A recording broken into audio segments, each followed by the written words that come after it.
Ya, oke. Ini angkatan berapa ini? Angkatan 15 kelompok 3. Betul, Ini Pak. sih Pak. Nggih, Loh, Ini Pak. saya sudah ketemu dengan room ini, kelas ini atau baru the first time ini? The first time, First Pak. Oh, the time. first time pas ya. Oke, oke. pertama Pak. Ya, oke. Assalamualaikum warahmatullahi wabarakatuh. Tak salami lagi. Alhamdulillah pada hari ini kita bertemu dalam satu eh, kajian di lewat ruang Zoom. Ini hari yang keberapa, Pak? Ini saya ngajar 4 kali ini ya. Hari yang keberapa ini? Lima.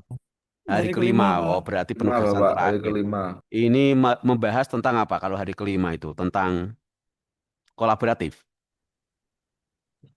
Atau Yang baru Orientasi akuntansi. pelayanan. orientasi pelayanan, Pak. Ya mosok masih di situ ya ndak toh, Mas. Berorientasi pelayanan itu kan yang pertama. Nggih, Coba dulu. Pak. Iya Pak, Baru baru pertama pertama ini, Pak. soalnya. Ih, Baru Loh, baru pertemuan pertama ini pertama. Pak. lah berarti hari pertama toh. Hari kelima.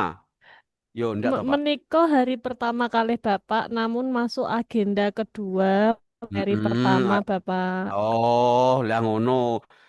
Agenda kedua hari pertama tadi kok 5? Apa saya salah dengar tadi? Oke ya, yang pertama ya ini ya. Oke. Baik, Assalamualaikum warahmatullahi wabarakatuh. Alhamdulillah pada hari ini bisa bertemu dengan Bapak Ibu semuanya, peserta Latsar Angkatan 5. Saya ucapkan selamat dan semoga menjadi pegawai yang luar biasa. Itu doa sekaligus ekspektasi saya ya. Yang kedua, sholawat ma'asalam kita haturkan ke junjungan kita Nabi Agung Muhammad Sallallahu Alaihi Wasallam biqaulina Allahumma sholli wa sallim ala Sayyidina Muhammad. Semoga detik demi detik, menit demi detik, menit kecintaan kita kepada beliau semakin hari semakin meningkat dan kelak mendapatkan syafaatnya di yaumil kiamah. Oke, Bapak Ibu yang saya hormati, saat ini kita akan berbicara tentang score value of ASN, ya, bernama berakhlak. Kenalkan nama saya Mutadi ya, itu nanti bisa dicari di ChatGPT, ya, ChatGPT. Mutadi itu siapa nanti akan keluar semuanya. Ya. Oke.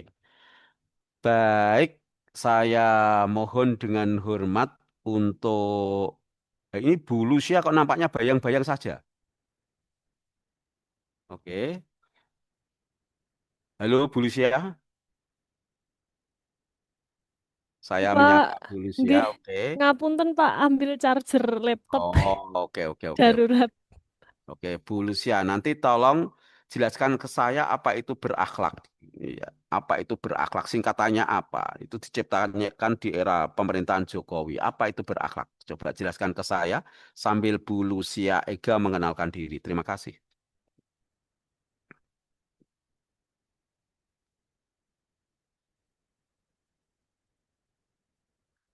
Silahkan Bu Lucia. Nggih. Bismillahirrahmanirrahim. Assalamualaikum warahmatullahi wabarakatuh. Waalaikumsalam warahmatullahi wabarakatuh. Izin memperkenalkan diri, Pak. Nami kula Lucia Ega Andriana. Saya mengisi formasi pustakawan di UIN Sunan Kalijaga, Yogyakarta. Selamat Mbak. Ya, terus. Nggih, Apa itu menika berakhlak? agenda hari ini terkait berakhlak itu ada 7 poin, yaitu berorientasi pelayanan, Oke. akuntabel, kompeten, harmonis. Yang kelima, loyal, adaptif. Lalu yang terakhir menikah kolaboratif. Oke. Oke. Itu makhluk apa Mbak itu? Menikah berbagai kompetensi harus dimiliki ASN, Pak, dan diaplikasikan dalam pelaksanaan kerja di unit kerja masing-masing sesuai tupoksi.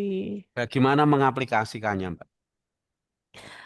Menika menawi contoh saya sebagai pustakawan itu berorientasi pelayanan, misalkan berikan layanan informasi yang cepat, tepat, dan ramah kepada mahasiswa, dosen, dan sivitas akademika. Hmm. Kok bisa begitu? Apa sih Ya, berorientasi pelayan itu apa sih, Mbak? berusaha memberikan pelayanan prima kepada masyarakat, Pak. Punya kata kunci nggak? Pelayanan prima, Terus bisa membuatkan kalimat afirmasi nggak? eh afirmasi gimana, Pak? Nah, wes, oke.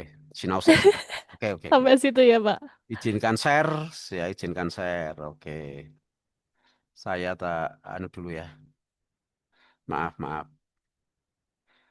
Oke, saya coba membuka ini ya slide yang banyak digunakan teman-teman ini.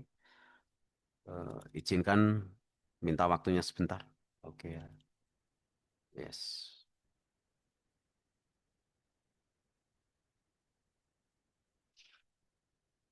Oke, oke.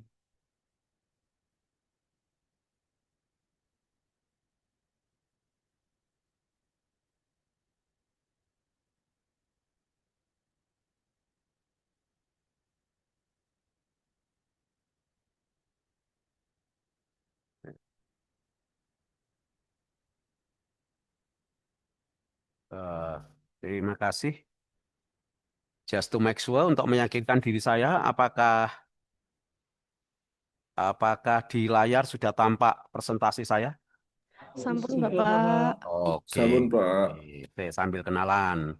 Pak Muhammad Wildan Ramadan. Oke, ini anak yang lahir di bulan Ramadan ini ya, kelihatannya ya. Nggih, Pak. Oke, Saya, Pak. coba Pak Muhammad Wildan Ramadan. Saya dibacakan apa itu berorientasi pelayanan. Berorientasi pelayanan definisinya komitmen memberikan pelayanan prima demi kepuasan masyarakat. Nah, komitmen memberikan pelayanan prima. Oke. Prima. Terus kata kuncinya apa? Memberikan pelayanan prima. Mana coba dibaca. Kata kuncinya apa? Oh, kata kuncinya Nah, wis angel toh. Jadi responsivitas, nanti kualitas, dan nah ini jadi harusnya kalau ketemu dengan saya itu makanannya adalah makanan yang bergizi, Mas. Gitu. oh nggih. Sebab logika itu bergantung dengan logistik ya. Logistiknya nggak bergizi, logikanya nggak cetol nanti ya. Ulangi, bacakan kata kuncinya. Kata kuncinya responsivitas, kualitas, kepuasan. Iya, itu dia. Kemudian Pak Khairul Burhan, bacakan kalimat afirmasinya. Kalimat afirmasi dari berorientasi pelayanan yaitu, Kenalan se. Ya tadi dulu Pak ya. maaf, maaf, Pak. Ya. Izin memperkenalkan diri Bapak.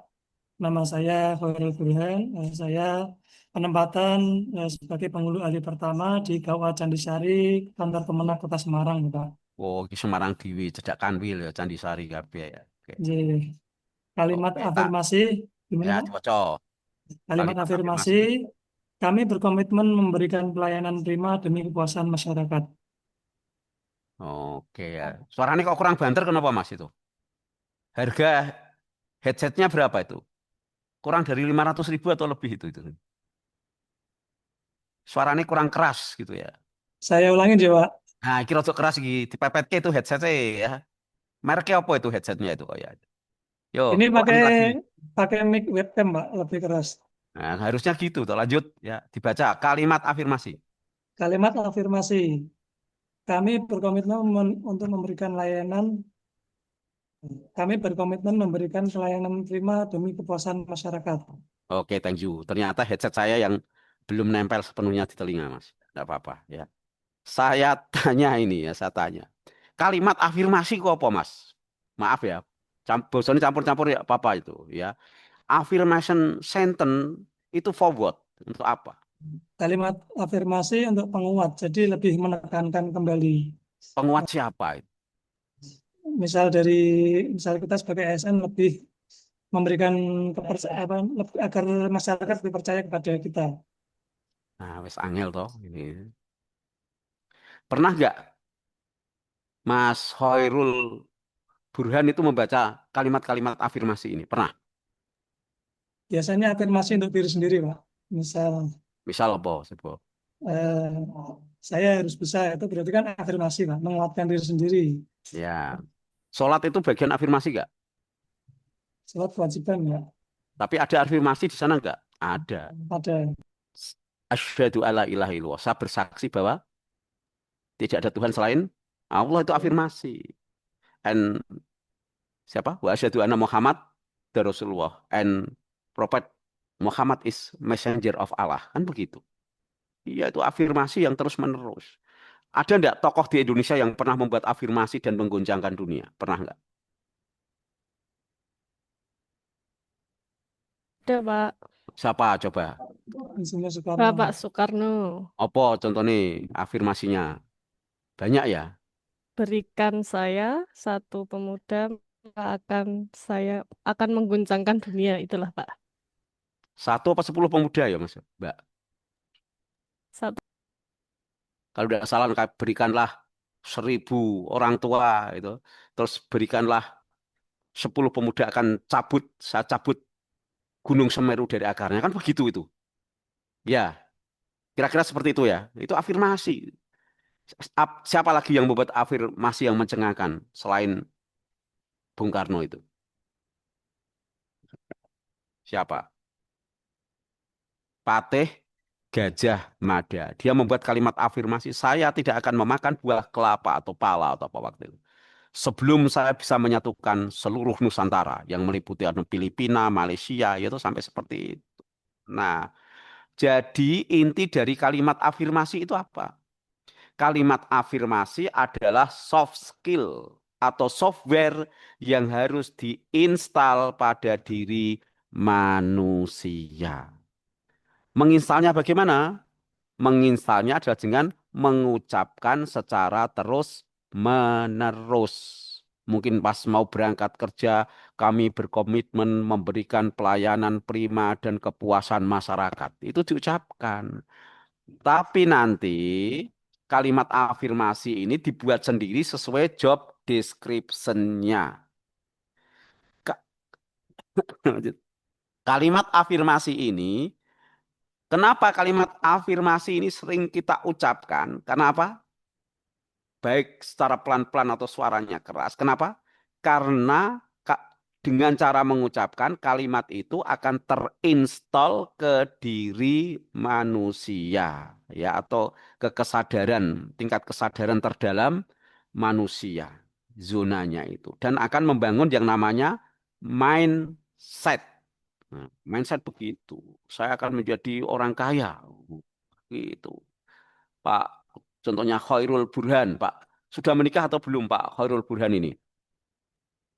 Belum, Pak. Nah, makanya wajahnya masih imut-imut itu, belum belum menikah itu. Nah, saya akan mencari istri yang tidak pinter cari uang. Nah, seperti itu ya. Penting nggak itu?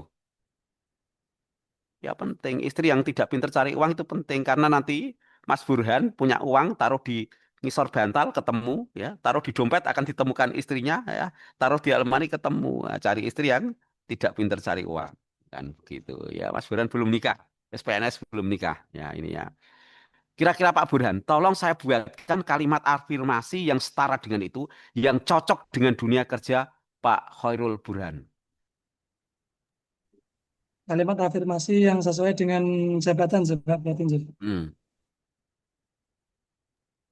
Saya akan melayani masyarakat dengan sepenuh hati. Apa melayani opo gitu? Melayani ini rak cetha itu. Oh iya, Melayani opo? Memberi makan, apa-apa kan ya. Oke, jadikan kalimat afirmasi yang spesifik dan memang menjadi energi atau sebagai energizernya. Coba. saya akan melayani masyarakat dalam pencatatan nikah dengan secara sepenuh hati. Oh lah, dan jadi kan urung nikah kok iso melayani nikah piye terus to iki kok. Wah, rada angel iki ya, rada angel iki wes ya. Dah, itu kalimat afirmasi.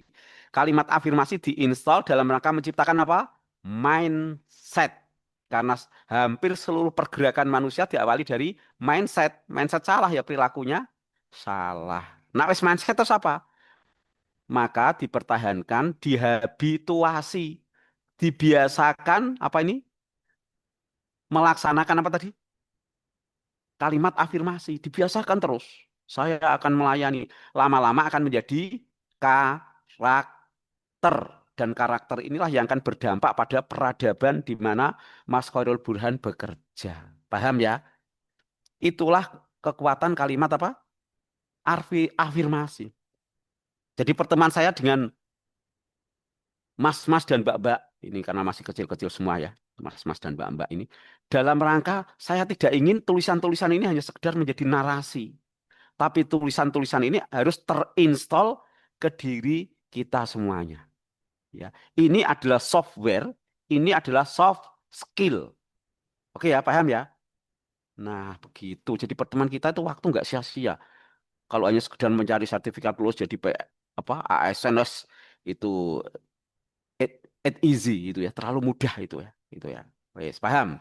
Jadi pertemuan saya dengan saya moga-moga menjadi satu pertemuan yang barokah. Wes, tak takon ke Pak Muhammad Iskandar Yahya. Nah, setelah Bapak Ibu ngerti apa sih itu berorientasi pada pelayan, kata kuncinya ngerti dan mampu membuat kalimat afirmasi, tolong sekarang bekerja dalam framework atau kode etik yang benar. Ketika Bapak Ibu bekerja dalam kode etik yang benar, walaupun nanti digugat orang, maka tetap menjalankan kode etik itu sebuah kebenaran. Pak Muhammad Iskandar Yahya, tolong bacakan kode etik di dalam berorientasi pelayanan. Ya.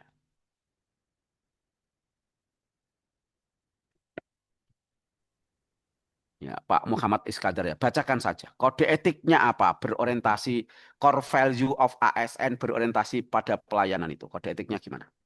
Silahkan.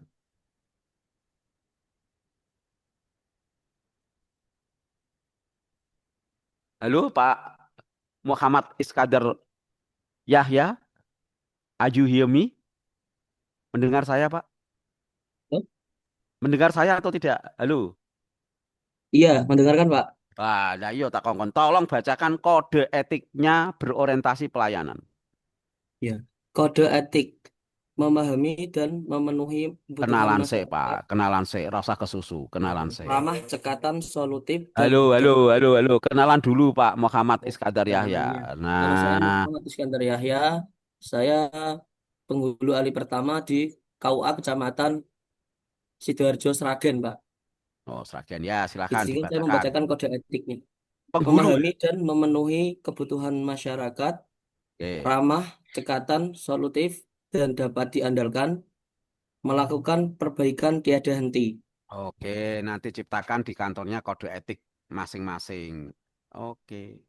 Nah, ini baru berkenalan dengan berakhlak ya berakhlak. Oke nanti berakhlak itu kan banyak berorientasi pelayanan, kemudian A apa akuntabel, kemudian K-nya adalah kompetensi, H-nya adalah harmonis, L adalah loyal, A adalah adaptif dan yang terakhir adalah kolaboratif. Nah, saya akan berikan link di mana link di situ berisi buku-buku nanti bisa dipelajari karena ini adalah the first time bertemu dengan saya. Oke, mana tadi? Oke, saya akan ke chat. Yes. Ya. Oke, saya tulis di chatnya alamatnya ya. Nanti bukunya dibaca. bit.ly garis miring apa ya? Micro teaching. Micro teaching. Underline ya, underscore-nya adalah harmonis. Ya, ini buku-buku yang bisa dibaca nanti ya. Tidak harus hari ini. Nah, sekarang dan tugas yang harus diupload nanti minta minta panitia ya. Tugas yang harus diupload di pertemuan ini adalah tugas individu dan tugas kelompok. Saya pasang dulu tugas individu dan tugas kelompok ya. Hari ke-1 ini ya, Bapak Ibu ya. Oke. Agenda 2 hari pertama ya. Oke. Nanti kalau salah tugas ya tak kirim lagi. Yes. Kemudian tolong tugas ini diupload di Google Drive saya, diupload di Google Drive saya, selain di BLC ya, di Google Drive saya, alamatnya bit.ly, garis miring, mutadi, underscore, tugas latsar. Tolong nanti buat folder sendiri. Sak kelas ini, 10 orang cukup satu folder, tugas latsar. Oke. Oke. Baik, Bapak Ibu yang saya hormati, ya, Bapak Ibu yang saya hormati, itu sudah tak kirim ke sana semua tugas dan link-linknya. Eh, saya ingin, ini karena belum masuk ke masing-masing poin, saya ingin Bapak Ibu nanti membuat paparan. Paparannya apa? Sebuah paparan atau PPT, boleh pakai Word, boleh pakai PPT, boleh pakai Gamma dan sebagainya. berisi tentang apa itu berakhlak. Oke ya, ditulis sambil ditulis. Nomor satu ngomong tentang apa itu berakhlak. Oke. Apa manfaatnya berakhlak bagi pegawai? Apa manfaatnya berakhlak bagi pegawai? Kemudian, apa hambatan menerapkan berakhlak? Dan bagaimana solusinya? Ada berapa tadi? 4 ya. Coba saya ulangi. Apa itu berakhlak? Apa manfaatnya? Apa itu berakhlak? Mungkin bisa jadi 5. Apa itu berakhlak? Bagaimana cara mengimplementasikan berakhlak dalam dunia kerja? Apa manfaatnya? Apa hambatannya? Dan apa solusinya? 5, pas betul. Saya ulangi lagi. Satu, apa? Apa itu berakhlak? Nomor 2, bagaimana implementasinya? Nomor 3, apa manfaatnya? Nomor 4, hambatan apa yang ada dalam implementasi berakhlak? Nomor 5, bagaimana solusinya? Sudah ya? Sudah? Halo? Nulis Ya, PPT, Pak. buat PPT. Waktu saya beri waktu 25 menit dari sekarang. Izin izin bertanya Pak, ini apakah sesuai dengan formasi kita apa secara umum Pak? Sesuai formasi masing-masing. Iya, siap Pak. Eh, Makasih Pak. Karena implementasi satu orang di sini mungkin berbeda dengan yang lainnya. Oke ya? Karena Siap. perbedaan job yang menjadi tanggung jawab Bapak Ibu. Oke. J. Sekarang jam 15.05, maka nanti saya tambah 25 menit berarti menjadi 15.30. Bapak Ibu dalam bekerja boleh mematikan kameranya. Terus perekamannya boleh dimatikan. Ya. Jadi nanti saya stay on lagi jam 3.30. Selamat bekerja. Membuat presentasi, nanti di sesi berikutnya akan melakukan paparan one by one. Terima kasih, selamat bekerja, do your best. Thank you very much. Ya, kita tunggu teman-teman yang masih sibuk mengerjakan. Oke. Apakah sudah muncul semuanya di sini? Bu Lucia belum, Pak Muhammad belum. Ya, kita tunggu ya.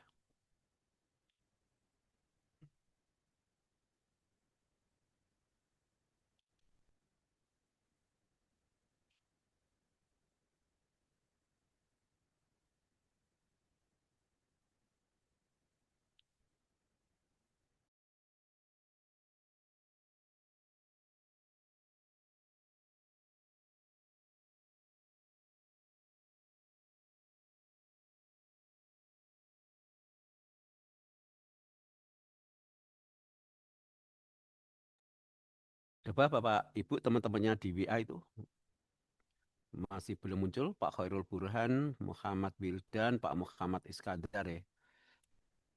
Oke, masih ada 3 orang yang belum muncul. Silahkan di WA.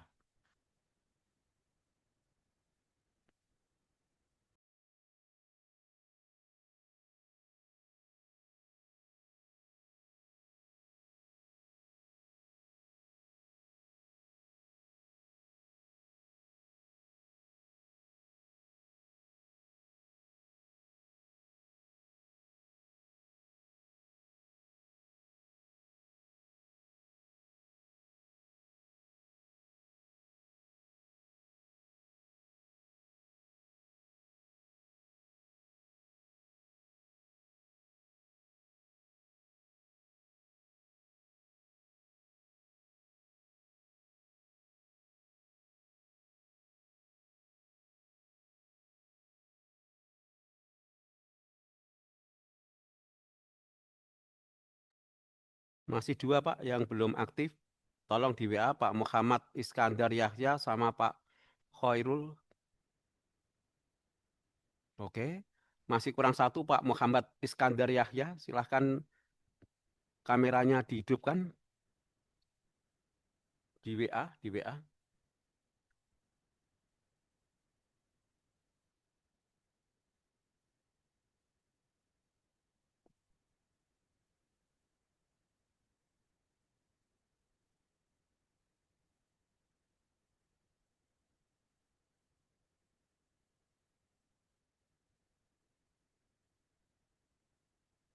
Oke ya. Oke, Pak Muhammad Iskandar belum stay on. Oke, baik Bapak Ibu yang saya hormati, saatnya kita melakukan satu paparan. Ketua kelasnya Pak Sinten tadi di ruangan ini. Pak Burhan, Khairul Saya Burhan. Pak. Pak Khairul Burhan, tolong Pak Khairul Burhan saat ini selain menjadi nanti penanya atau pembahas, presenter juga, Pak Burhan kali ini saya minta untuk menjadi moderator dalam presentasi ini. Pak Burhan bisa menunjuk siapa yang presentasi, dan Pak Burhan juga bisa menunjuk siapa pembahas dari presentasi itu. Waktu sepenuhnya saya serahkan ke Pak Burhan untuk memimpinnya. Terima kasih. Izin bertanya terlebih dahulu, boleh Pak? Silakan Pak Burhan. Berarti metodenya nanti saya pembukaan terus menunjuk yang paparan, kemudian baru Siapa yang dibahas oleh paparan? orang lain. Nggak langsung tunjuk siapa pembahasnya, ya. Oh, gitu. Ya, oke, silakan. Terima kasih atas waktunya. Pada kesempatan kali ini, yang pertama, untuk paparan yang pertama akan disampaikan oleh Mas Danis. Waktu dan tempat dipersilakan. Terima kasih, izin share screen.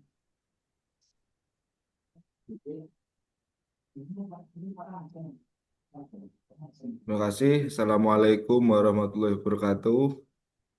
Salam hormat buat Bapak Dr. Haji Mutadi MED dan kawan-kawan semua.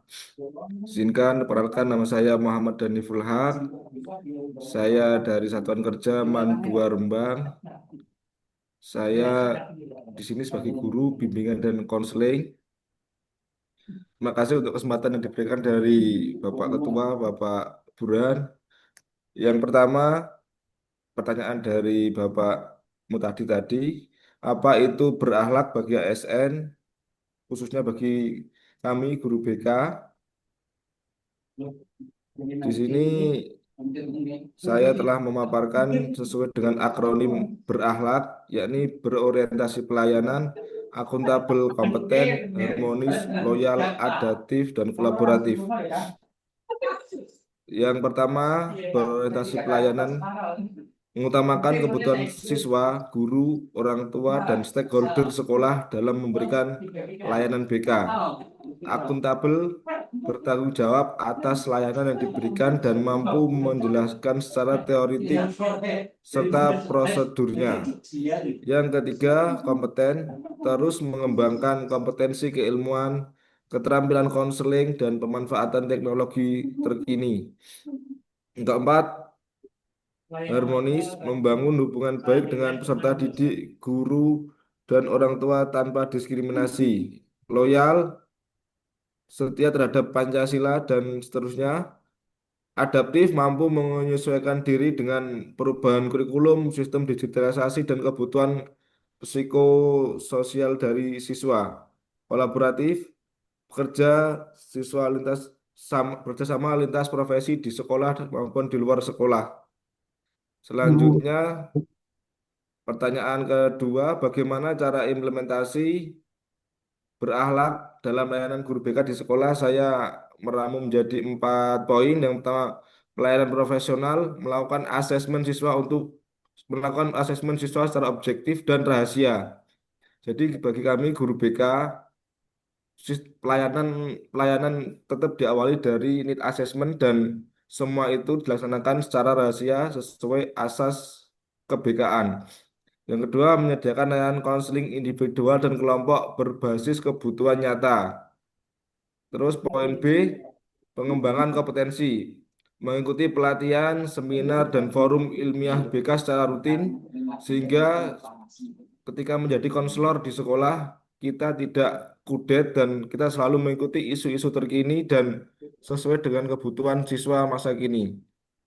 Selanjutnya, membaca jurnal atau artikel terkini dalam bidang psikologi pendidikan dan bimbingan dan konseling yang terkini. C. Peningkatan etika layanan, menggunakan kode etik profesi konselor, termasuk salah satu tadi asas kerahasiaan. Selanjutnya tidak menghakimi, menjaga rahasia siswa dan menghindari konflik kepentingan. Terus D. kolaborasi dan komunikasi, melibatkan wali kelas, orang tua dan kepala sekolah dalam penyelesaian masalah siswa. Bekerja sama dengan puskesmas, BNN, psikolog atau lembaga rehabilitasi bila diperlukan. Misal ada referral atau alih tangan kasus ketika memang itu bukan ranahnya konselor sekolah, kita bisa melimpahkan ke pihak terkait di luar sekolah. Yang ketiga, apa manfaat berakhlak bagi ASN guru BK? Yang pertama, meningkatkan kinerja. Penjelasan etos kerja menjadi lebih disiplin, terarah, dan sesuai tujuan pendidikan nasional. Membangun citra positif profesi BK. Masyarakat dan sekolah melihat BK sebagai layanan penting dan berintegrasi. Bukan seperti fakta di lapangan sekarang bahwa guru BK dianggap polisi sekolah dan terkadang malah jam-jam BK diberikan kepada guru yang bukan linear dari BK. Selanjutnya, memberikan perlindungan hukum, nilai akuntabel dan loyal dapat mencegah pelanggaran kode etik dan perundungan di sekolah. Menumbuhkan kepuasan stakeholder, pelayanan yang cepat, tepat, responsif akan meningkatkan kepercayaan siswa dan guru lain. Kalau dalam aspek BK adalah namanya layanan preventif dan represif. Selanjutnya, mendukung transformasi pendidikan. Sejalan dengan kurikulum Merdeka yang menekankan karakter, kompetensi, dan well-being siswa. Keempat, apa hambatan dalam pelaksanaan berakhlak bagi guru BK di sekolah?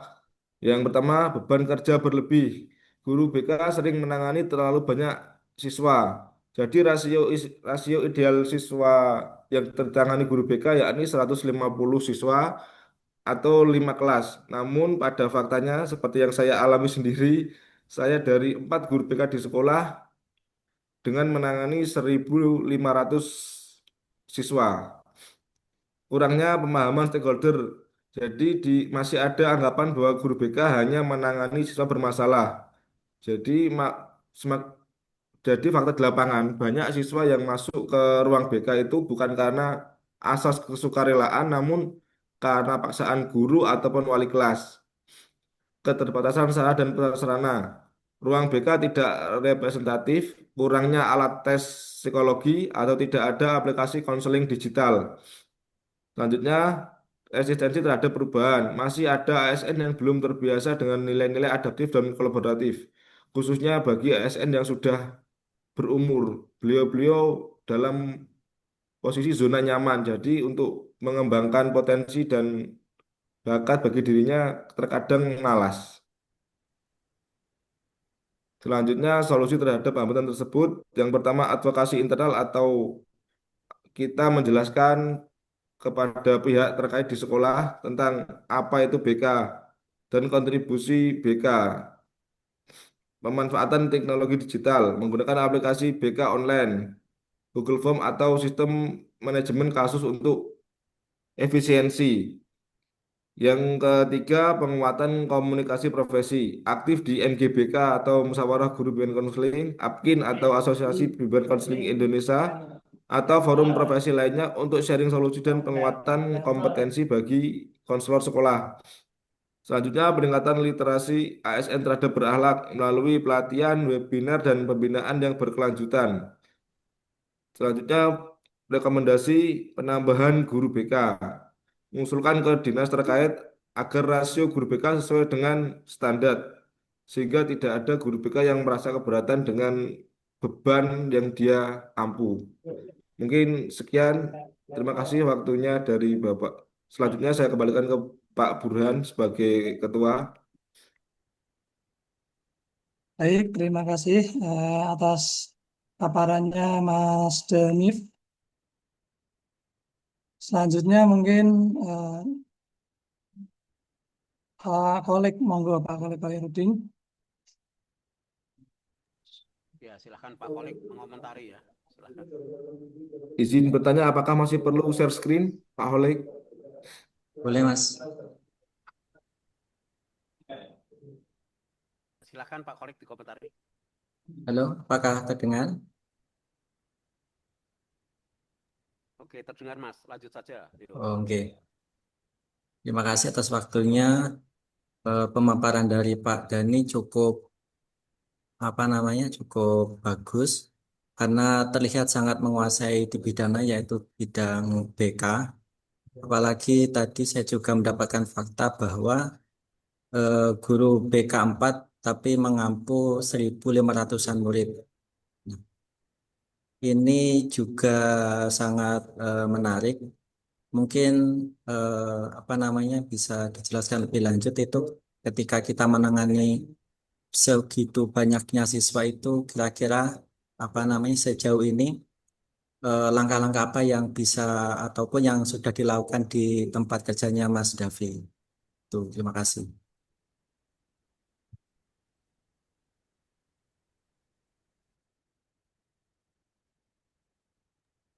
Izin menanggapi untuk apa penanganan yang kami lakukan di sini dengan perbedaan rasio yang sangat signifikan dari 4 guru BK dan 105.500 siswa.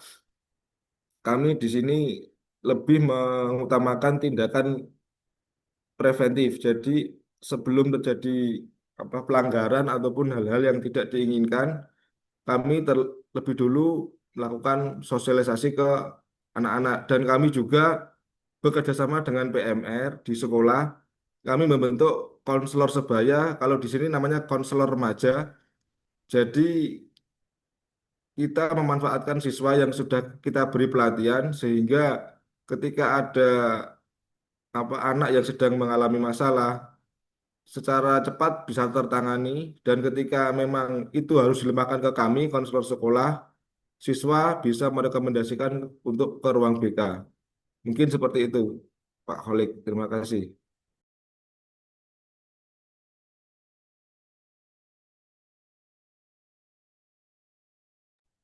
Oke, langsung Pak Burhan cukup ganti paparan yang berikutnya. Siapa yang paparan dan siapa yang menanggapi. Terima kasih.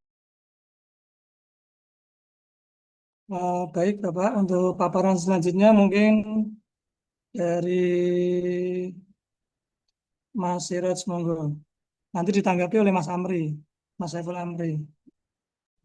Baik, terima kasih Mas Burhan, yang terhormat Dr. Haji Muhtadi MID.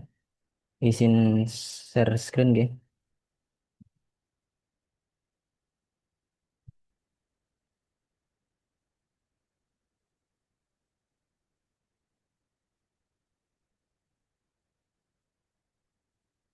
Kelihatan ya?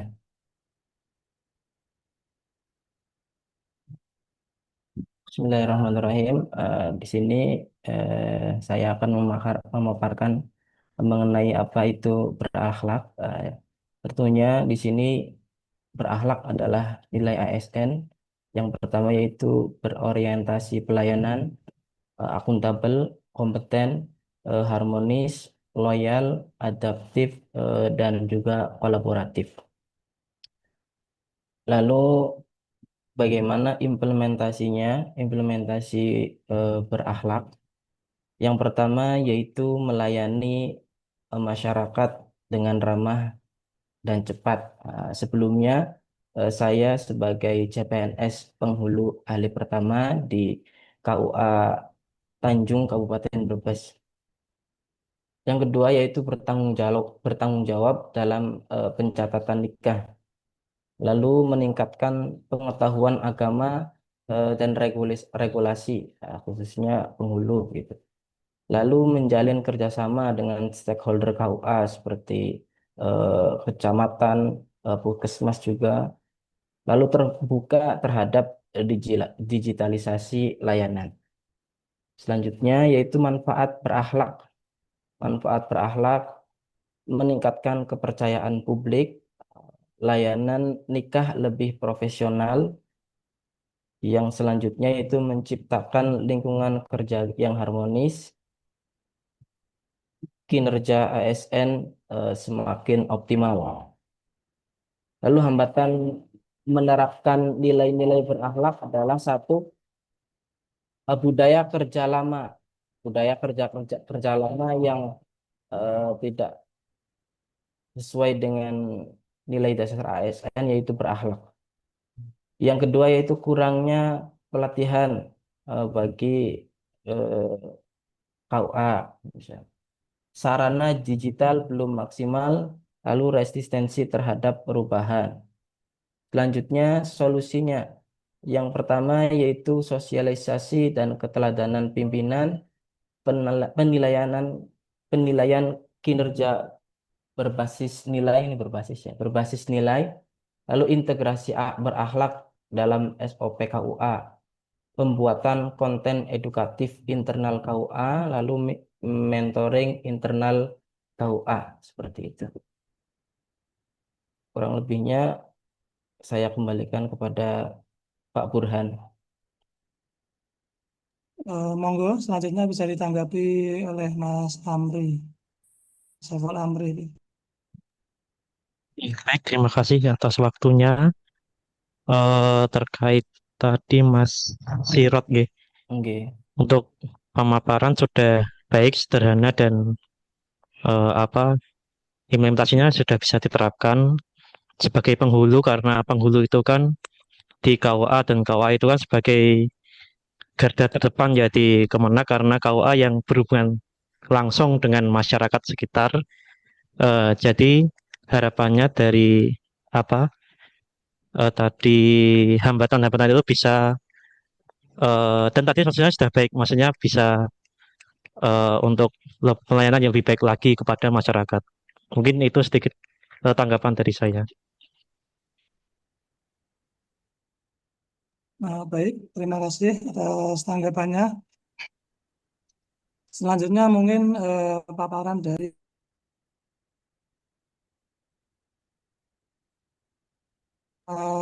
selanjutnya paparan dari Mas Wildan Ramadhani. Monggo untuk selanjutnya ditanggapi oleh Mbak Lucia. Terima kasih.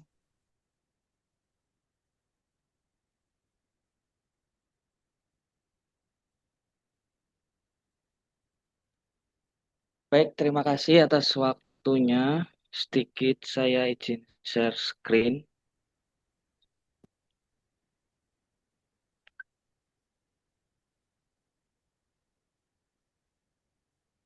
Apakah sudah terlihat? Ampun, nggih.